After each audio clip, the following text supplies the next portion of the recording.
This is just another reason why you should love chickpeas.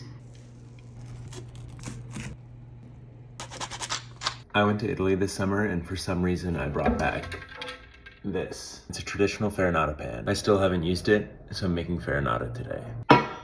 Dried porcinis.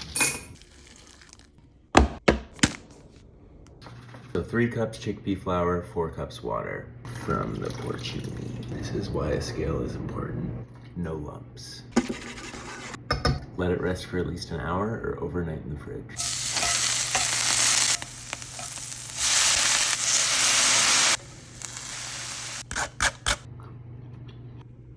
Skim this foam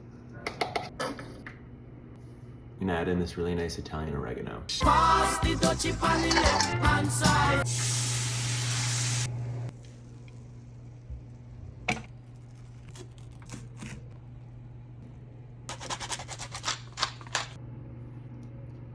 This rolls.